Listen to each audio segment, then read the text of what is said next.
Vai, davai! Esi Baltika dirsā būs, ble. Tev būs jāpeldu tas plosts jāvelk līdzi. Tas triķinos nevajadzēja. Eju, bet es gribu oktobrī uz jūru aizbraukt. Nopeldēt. Jā, es. Vai ne? Hardcores! Eju, Kačakovā. Kačakovā. Vienu šitais gan ir bišķi traki izdomāts. Tāpēc jau tās ir cross country saķis. Nē, Baltika būs ķiekurās ir. Ak, tu Dievs!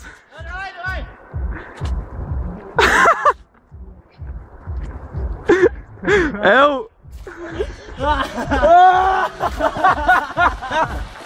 Es jebau.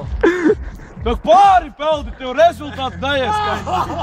Tev rezultātu neieskaiti. Eju, tu esi diskvalificēts. Eju vēl capakaļ to plostu. Redz, Niko.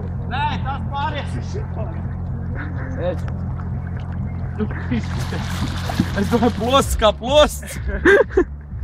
Es jau varu domāt, Mārtiņ, tu normāli plostas, bet tas ir kaut kāds, kas tas tāds ir vispār? Zini, kas pa kuņu viņš ir izšūt, nav pielīdz. Viņš ir pielīdz, jā? Šie bija apakaļ. Ar pakuļus, nec aizjums, kurējā viņi vilks. Aizjums. Jā, bet kā ir? Oktobri peldīt. Forši nav notikt. Bet reāli, iedomājies, ja tur drēbēs cilvēki būs. Pajātī tāpat būs slāpji. Jā, bet vajag kaut ko izdomāt. Te būs vienam jāstāv un jāfilm. Reku silti palika. Oh my god, ja nesasniegst apģērbu. Ko mācam tālāk?